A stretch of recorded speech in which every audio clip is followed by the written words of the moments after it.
오늘 말씀의 제목은 그는 보이지 아니하시는 하나님의 형상이라는 제목으로 여러분들과 같이 말씀을 나누기를 원합니다.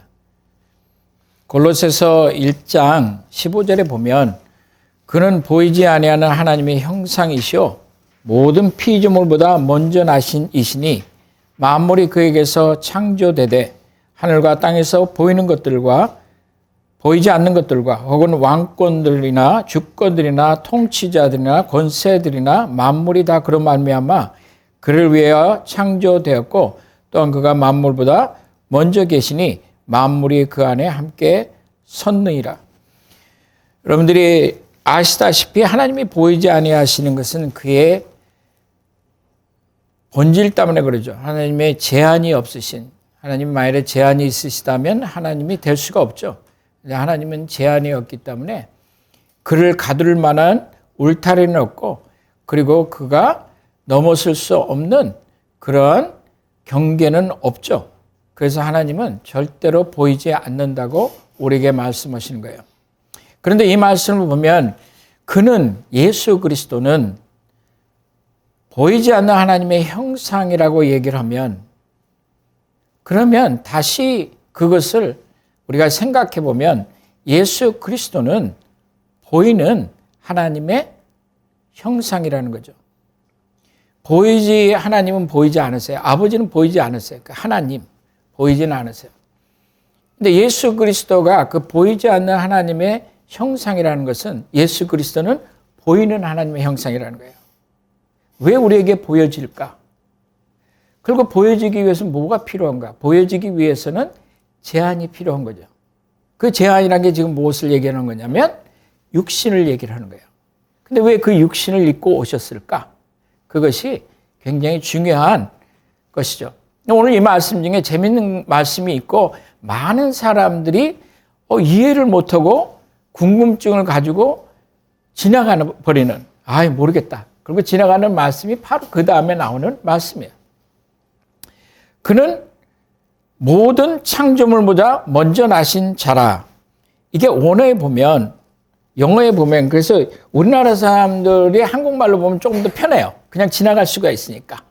먼저 됐다. 이렇게 하고서 끝나면 되는데, 이게 보면, the firstborn over all creation 이라고 얘기를 해요. firstborn. 그러면, 첫째 아들이 있으면, 장자라는 얘기거든. 첫째 아들이 있으면 둘째 아들이 있겠네? 셋째 아들이 있나? 나 둘째 아니야? 이런 생각을 가진 사람들이 있었어요. 그래서 넘어진 사람들이 많이 있었어요. 이게 무슨 뜻인지를 확실히 알지 못한 거죠. 옛날엔 장자라고 그러면 아버지를 대신해서 자리에 앉았어요. 아버지가 있어도 그의 장자는 특별한 자리를 줘서 모든 다른 아들들하고는 완전히 다르게 만드는, 다시 말해서 뛰어난 자, supremacy. 하나님이 그를 모든 것 위에 뛰어나게 하셨다. 그리고 여기에 나오는 말이 무엇이냐면 그는 모든 창조물 위에 뛰어나시다. 그런 뜻이죠. 그러니까 이것은 사람과 같이 같은 성정에 그냥 하나님이 아닌 그냥 하나님이 예수님도 낳았으니까 우리도 낳았다. 그렇게 생각할 수 있잖아요. 오늘 여러분들 신학적으로 되게 중요한 얘기를 하니까 잘 들어보세요. 낳았다는 얘기는 같은 본질을 가졌다는 거예요. 같은 속성을 가졌다는 거예요. 사자가 새끼를 낳잖아요. 그럼 사자예요. 기린이 새끼를 낳으면 기린을 낳죠. 여기서 낳았다는 얘기는 뭐냐면 하나님의 로부터 나왔다. 그 얘기는 무슨 얘기냐면 그는 하나님이라는 거예요. 근데 하나님은 두 분이 될 수가 없어요. 하나님은 하나시니 다시 얘기해서 아버지 하나님, 아들 하나님, 성령 하나님 이렇게 얘기하지만 하나님은 한 분이죠. 그래서 여기서 말하는 것은 예수 그리스도는 보여지는 예수 그리스도는 하나님의 형상이라 하나님이라고 얘기를 하는 거죠. 그 보이지 않는 하나님이 우리 눈에 보이기 시작했다는 거예요. 그래서 낫다는 그 얘기는 본질이 같다고 얘기를 하는 거죠. 여기서 firstborn이라고 얘기하는 것은 낫다는 것이고 여기서 말하는 supremacy, 그 히브리서에 나오는 말씀이에요. 히브리서는 계속해서 뭐라고 얘기하냐면 예수 그리스도는 뛰어나신 분이다. 무엇보다도 위에 계시는 분이다. 그래서 사람들이 쉽게 말해서 혼동할까봐 바로 다음에 나오는 말씀이 이거예요. 만물이 그에게서 창조되었다는 거죠. 창조할 수 있는 것은 하나님밖에 없다고 말씀하시는 거예요. 그래서 우리가 첫째 아들이라 그 얘기는 둘째 아들이 있고 그래서 셋째 아들이 있고 그것을 얘기하는 것이 아니고 그는 모든 걸 위해 뛰어나신 모든 창조물 위해 뛰어나셨다. 창조물 위해 뛰어나셨다는 것은 뭐냐면 창조물 가운데 하나가 뛰어난 것이 아니고 그 모든 것을 위해 다스리신다. 권위를 가지신다. 그래서 그 다음에 나오는 말씀이 만물이 그에게서 창조되되 하늘과 땅에서 보이는 것들과 보이지 않는 것들과 혹은 왕권들이나 주권들이나 통치자들이나 권세들이나 만물이 다 그로 말미암아 그를 위해 창조하였고 그가 또한 만물보다 먼저 계시고 만물이 그 안에 함께 섰느니라. 만물이 나타나기 위해서는 만물 전에 어디에서부턴가 first cause가 있어야 되는 거예요. 어디에선가 그것이 진행되어지는 그것으로부터 나올 수 있는 것이 필요한데 그것이 무엇이냐면 예수 그리스도죠. 영어로 얘기하면 uncaused first cause예요. 다시 말해서 그의 존재는 다른 거에 의해서 그가 존재하는 것이 아니고 스스로 존재하시지만 그 후로 나오는 그 스스로 존재하는 분으로부터 나타나는 모든 것들은 그가 먼저 계시고 그 얘기는 창조 중에서 앞에 있다는 얘기가 아니에요. 그는 옛적부터 계셨다는 거예요. 처음과 끝이라고 말씀하시는 거예요. 그러면 그로부터 모든 것들이 났다고 지금 설명하는 거죠. 그래서 그는 하나님이신데 육신을 입고 오셨다는 거죠. 놀라운 것은 또 하나는 이것이에요. 우리는 예언의 선지자들이 얘기한 것처럼 그는 누구로 오셔야 되냐면 슈퍼맨처럼 오셔야 되는 거예요. 구원하셔야 되니까. 능력이 있어야 될 거 아니에요. 그것이 모든 사람들이 기대했던 거거든요. 교회도 그러잖아요. 부흥하기 위해서 뭔가 갑자기 어느 날 하나님의 성령을 불같이 내려주셔서 갑자기 부흥을 하면 뭐 1000명, 10,000명, 10만 명 이렇게 가서 이것이 하나님이 역사하는 거라고 이렇게 생각을 하잖아요. 그래서 우리는 그가 구름 타고 오시는 광경을 생각할 거 아니에요. 그렇지 않겠어요? 구름 타고 오시는 거예요.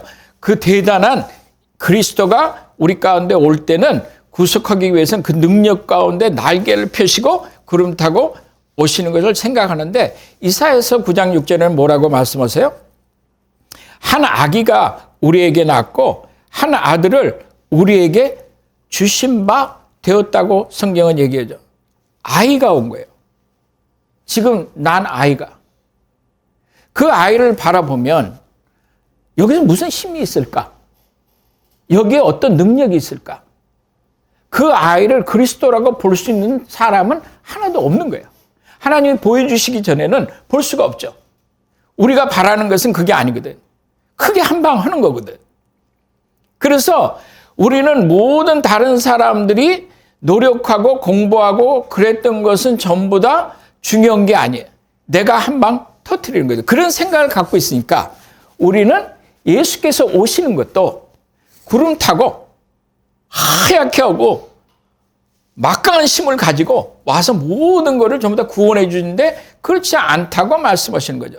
그는 한 아기가 되어서 우리에게 낳았다. 그리고 그 아기는 한 아들을 우리에게 주신 바 되었다. 그러면 이 두 개가 굉장히 중요한 말씀이에요.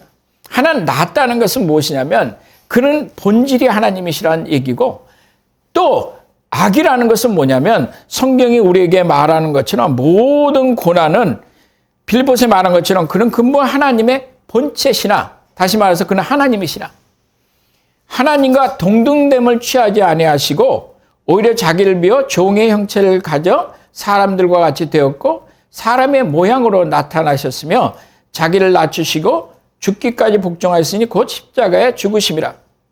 그 얘기는 무엇을 얘기하는 거냐면 그는 모든 고난을 전부 다 감당하시겠다고 말씀하시는 거죠. 그가 오실 때는 이사야서 53장에 말하는 것처럼 그는 질고를 아는 자라, 그는 고난을 아는 자라, 그 형태를 바라보면서 사람들이 그렇게 흠모할 것이 없었다고 얘기하잖아요. 아이로 낳는데, 사람으로 낳는데 구세주가 무엇인가 빛과 번쩍해야 되는데 빛과 번쩍하지 않는 거예요. 그리고 그를 바라봤을 때 아무도 그를 흠모할 만한 것이 육신적으로는 없었다는 거예요. 근데 그 육신은 꼭 필요했다고 말씀하시는 거 아니에요. 그리고 이 육신은 무엇이냐면 그 한 아기는 한 아이가 낳고 하나님이 같은 동질, 본체신 그 하나님이 우리 가운데 나타나서 보이지 않는 하나님이 예수 그리스도를 통해서 우리에게 보여줬는데 그는 우리에게 주어졌다는 거예요. 한 아들이 우리에게 주어진 바 되었다. 선물이라고 말씀하시는 거 아니에요.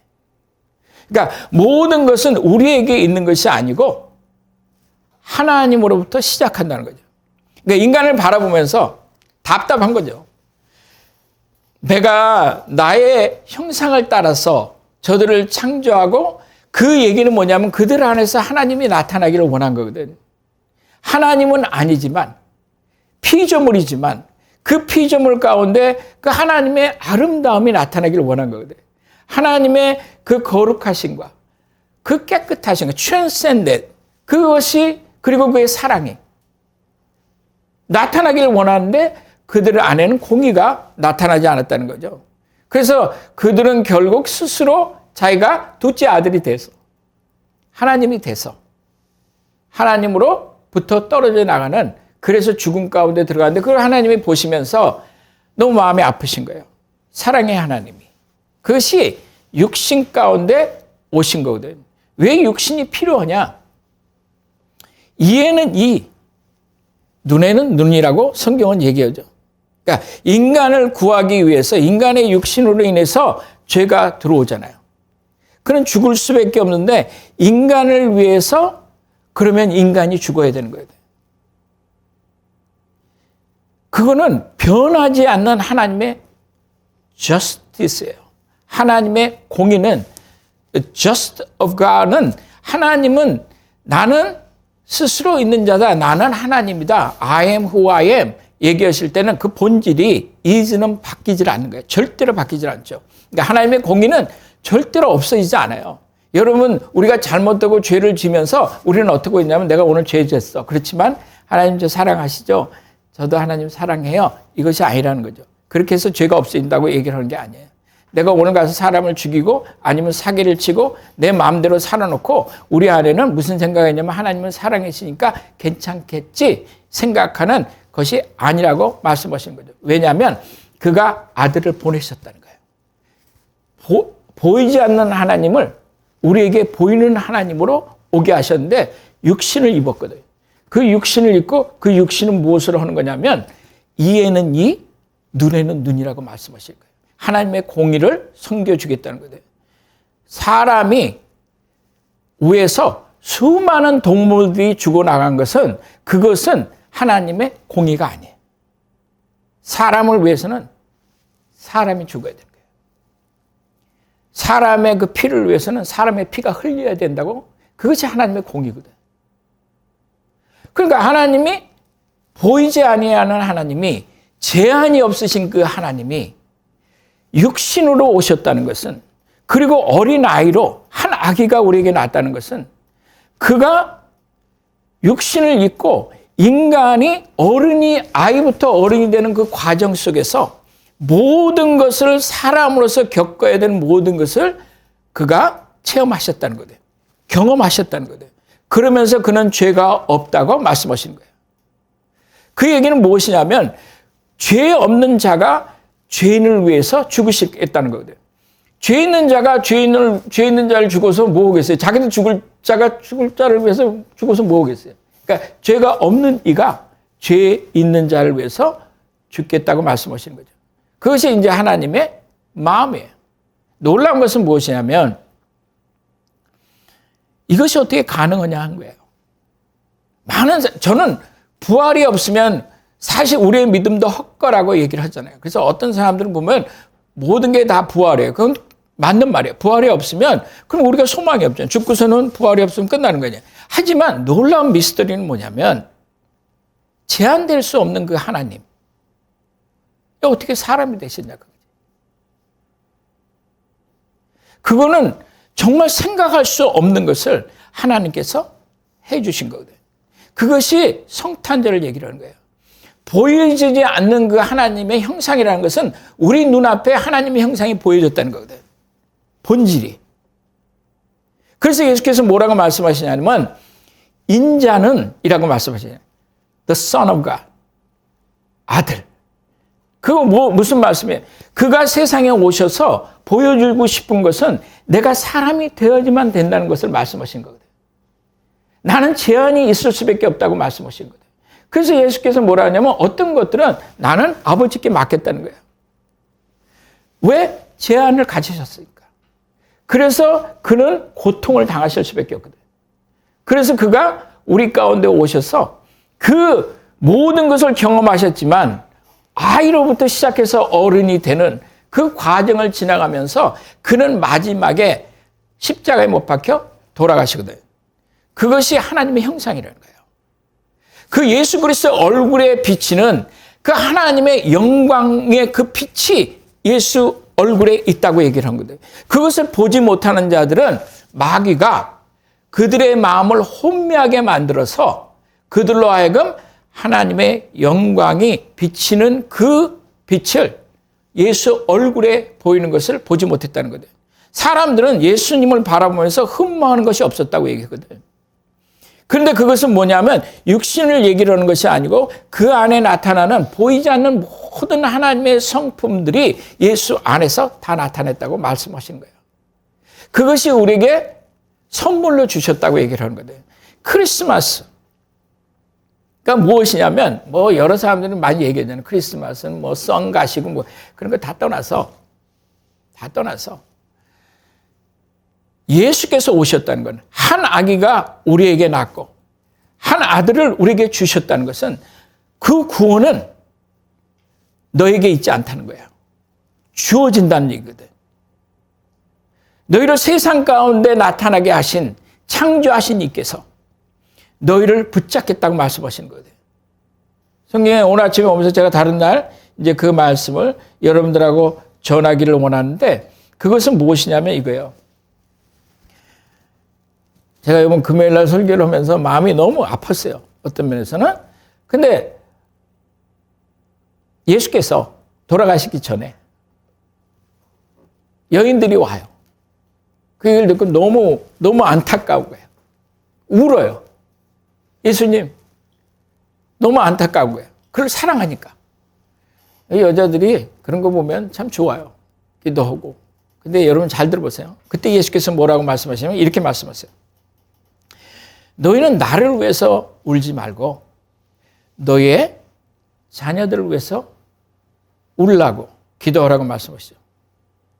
제가 다른 날 이거에 대해서 깊이 얘기를 하겠지만 왜 그 말씀을 하셨을까? 예수께서 이제 십자가에 못 박혀 돌아가신 그 고통. 그래서 그 고통을 우리가 뭐라고 얘기하냐면 영어로는 excruciating pain이라고 얘기하거든요. excruciating. X라는 것은 무엇이냐면 out of이에요. cruciating이란 뭐냐면 십자가에 못 박힌 거야. crucified 된 거예요. 얼마나 고통이 심하면 그 고통을 excruciating이라고 얘기를 하는 거예요. 아주 미국 사람들이 그것에 대해서 그 극심한 고통을 얘기할 때 그렇게 얘기를 해요.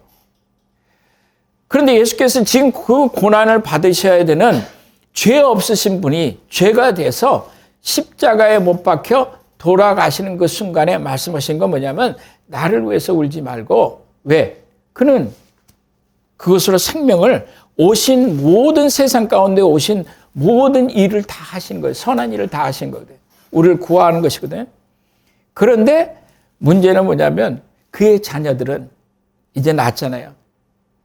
그러니까 환난 날이 됐을 때 너희는 정말 안타깝다는 거죠. 아이를 가진 자가 화 있을진지요. 그 일이 있고 나서 거의 30년 조금 지나서 무슨 일이 생기냐면 로마가 완전히 병사가 와서 예루살렘을 둘러싸요. 한 3년 동안에 공략을 하기 시작하는데 예루살렘에 살 수 있는 사람은 불과 한 20, 30만이면 꽉 차요. 예루살렘이. 그런데 이들이 여러 가지 경로로 인해서 거기서 수많은 사람들이 전국에서 제사를 지내고 절기를 지내기 위해서 오고 그런 가운데 100만 명이 넘게 죽어요. 학살을 당하는 거예요. 예수께서 왜 그 자녀들을 위해서 기도하라고 얘기했을까? 너희들은 안 볼지 몰라도 너희 자녀가 앞으로 맞이해야 될 세상이 그 환난이 무섭다는 얘기예요. 그래서 제가 청년들을 위해서 걱정하는 것 중에 하나가 그거예요. 그들을 위해서 기도해야 되겠다. 그들을 위해서 나도 예수님처럼 나야 되겠다.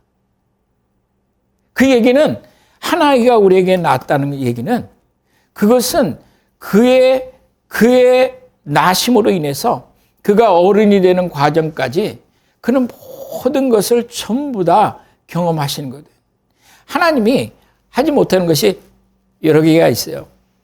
하나님이 하지 못하는 게 어디 있어? 이렇게 얘기하지만 그러지 않죠. 하나님은 진리시니까 거짓말하지 못한다고 성경이 얘기하잖아요. 하나님은 보일 수가 없다고 성경이 얘기하잖아요. 그러니까 그런데 그 네이처 때문에 하나님이 갖고 있는 본질 때문에 안 되는 것들이 있어요. 하나님은 선하신데 어떻게 악을 행하시겠어요? 그런데 하나님이 보이지 않는 하나님이 제한을 받으셨다는 거거든. 그게 어떻게 가능해요? 그래서 우리가 이사야서 9장 6절을 보면 그는 묘사라 전능하신 이라 그는 카운셀러라고 얘기하거든. 그는 다시 말해서 그 하나님이 우리를 향해서 가지고 있는 생각이 있다는 거거든. 그 하나님이 가지고 있는 생각은 무엇이냐면 죄인들을 위해서 그 아들을 죽이시겠다는 거거든. 그래서 하나님의 공의를 그 아들 가운데 그 모든 심판을 그 아들 가운데 쏟아붓겠다는 거거든. 하나님의 분노를 하나님이 그 아들에게 쏟아붓는 거거든. 죄 없는 자를 육신을 주시고 죄가 되게 하셔서 그 하나님이 그를 짓이기시는 거거든. 그래야 해서 우리로 하여금 우리가 죄에서 벗어날 수 있는 길을 열어주셨다는 거예요. 문제는 그 하나님의 그 영광이 예수 그리스도의 얼굴에 비치는데 어떤 자들은 그것을 보지 못한다고 얘기하는 거예요. 그들은 멸망을 당할 자라고 말하는 거예요. 예수님 외에 다른 구원은 우리에게 있지 않다고 말씀하신 거예요. 앞으로 우리 앞에 벌어질 일들을 제가 보면 모든 테크놀로지나 여러분들이 요즘에 젊은 친구들이 아무리 뭐를 해도 살아갈 수가 없을 것 같으니까 뭐를 하냐면 전부 다 코인을 하잖아요. 1000배, 10,000배, 10만 배, 100만 배 뛰는 그것을 하는데 왜 그것을 하고 있냐면 그들은 이것이 좋다고 따라갈 거 아니에요. 다른 길이 없어 보이니까. 그런데 이 모든 것은 사실은 셋업이 되어 있는 거예요. 이것으로 인해서 짐승의 표를 받는 그것도 사람들이 난 받기 싫어. 그게 아니에요. 사람들은 그것을 받기 위해서 뛰어갈 거거든. 테크놀로지를 좋아하거든. 그래서 우리에게 편의를 주고 우리로 하여금 세상에서 잘 살 수 있게끔 만드는 것이 사람들로 하여금 가서 표를 받게 만드는 거거든. 그 표를 받는 자들은 멸망에 들어가겠다고 말씀하시잖아요. 그런데 그 장이 지금 우리에게 열린 거예요. 예수께서 지금 무엇을 말씀하시냐면 이런 말씀을 하고 있어요. 이제 얼마 안 있으면 30년, 여러분들이 30년 후면 자, 세상의 중심이 되는 나이거든. 그때 오는 예루살렘의 멸망에 대해서 앞으로 우리가 볼 거에 대해서 그때를 지나가겠다고 얘기를 한 거죠. 예수를 모르는 자들은. 세상은 한 통화가 되고 모든 재정은 하나로 움직이고 모든 시스템을 하나로 움직일 수 있는 그 테크놀로지와 모든 것들은 지금 이제 얼마 있으면 전부 다 셋업이 되거든. 우리로 하여금 무엇이 거기서 벗어나게 할 수 있느냐? 그것을 따라가고 기뻐해서 되는 것이 아니고 그것은 미혹을 당했다는 거거든. 그것은 예수를 알지 못한다는 거거든. 그러니까 예수님 그 얼굴에 그 나타나는 하나님의 영광, 그 얼굴빛에서 그것을 보지 못한 자들은 사탄이 그들을 미혹하였다고 얘기를 하거든. 그러나 감사한 것은 지금 그 믿는 자들에게 하나님이 우리에게 그 길을 열어주신 거예요. 그것이 예수 오신 것이죠. 우리로서는 할 수 없는 그 은혜가 부어진 거거든. 우리에게는 은혜지만 아버지가 아들을 짓이기시는 것은 그 육체가 얼마나 맞았으면 그 육체가 피와 마치 떡처럼 범벅이 돼버린 거예요. 아무도 그를 보고 사람이라고 생각하지 않거든. 그리고 십자가에 못 박혀 돌아가시는 사건은 무엇이냐면 그 사랑하는 아들을 통해서 우리를 받아주시겠다고 얘기를 한 거예요. 예수 오심을 가볍게 생각하면 안 돼요. 우리에겐 큰 기쁨이죠. 그러나 하나님은 자기 자신을 그 예수를 통해서, 아들을 통해서 우리를 위해서 허락하시는 거예요. 그것이 크리스마스. 그것이 크리스마스가 갖고 있는 의미예요. 그것이 없이 어떻게 부활이 있겠어요? 죽음이 없는데 어떻게 부활이 있겠어요? 그러나 거기에 예수께서 그 놀라운 말씀, 그는 보이지 않는 하나님의 형상이시라고 말씀하신 거예요. 한 아기가 우리에게 낳았다고 얘기하신 거예요. 그 여러분들은 그 육신을, 우리의 육신을 바라보면서 이 육신에 죄를 채워서는 안 돼요. 이 육신이 죄를 채우기 위해서 있는 것이 아니에요. 우리의 눈이 더러운 것을 보고 음란한 것을 보고 악한 것을 보면서 그것에 동조되고 그렇게 돼가는 것을 하나님이 원하는 게 아니거든요. 우리가 듣는 것들에 대해서 주의 말씀과 하나님의 것을 이해하고 들어야 되는데 우리는 계속해서 세상을 듣잖아요. 그리고도 괜찮다고 생각하잖아요. 근데 그리스도의 정말 오심을 생각하면 왜 오셨을까? 그것을 생각한다면 우리는 정말 어떻게 했어요? 우리가 구원을 얻을 수 있는 것도 아니고 스스로 하나님이 우리에게 주신 거 아니에요. 그 하나님의 그 마음, 계획을 알고 그를 정말 사랑하는 이런 기간이 되시기를 바랍니다. 잠깐 기도하시겠어요? 이 모든 날 마지막에는 아들을 통하여 우리에게 말씀하셨고 이 아들을 만유의 상속자로 세우시고 또 그로 말미암아 모든 세계를 지으셨느니라. 이는 하나님의 영광의 광채시요 그 본체의 형상이시라. 그의 능력의 말씀으로 만물을 붙드시며 죄를 정결하게 하시는 일을 하시고 높은 곳에 계신 지극히 크신 이의 우편에 앉으셨느니라. 그가 천사보다 훨씬 뛰어남은 그들보다 더욱 아름다운 이름을 기업으로 얻으셨나니 하나님께서 어느 때에 천사 중 누구에게 너는 내 아들이라 오늘 내가 너를 낳았다 하셨으며 또다시 나는 그에게 아버지가 되고 그는 내게 아들이 되리라 하셨느니라. 오늘 감사합니다. 하나님의 영광의 광채시고 그 본체의 형상이시고 모든 것 위에 하나님께서 그 창조된 것 위에 그를 높이심은 그가 하나님의 아들 되심을 우리에게 나타내시고 내가 오늘 너를 낳았다고 말씀하시는 것은 하나님께서 육신을 입고 우리 가운데 오시는 것을 기억합니다. 오늘 한 아기가 우리에게 낳고 하나들을 우리에게 주신 바 되었는데 이것을 기념하기 위해서 우리가 이렇게 성탄절 시즌에 우리의 마음을 드릴 수 있게 하시고 의미를 알 수 있게 하시고 세상에 하나님을 예수 오신 것을 세상에 음란한 것과 세상의 유흥으로 만들어서 우리의 마음도 그것에 빼앗기는 자들이 되지 않도록 도와주시길 바랍니다. 미혹되지 않게 주님 도와주셔서 이 기간 동안에 그리스도를 사랑하고 그리스도 앞에 경배하며 그와 같이 걸어가는 저희들이 될 수 있기를 도와주시옵소서. 감사하며 예수님의 이름으로 기도합니다.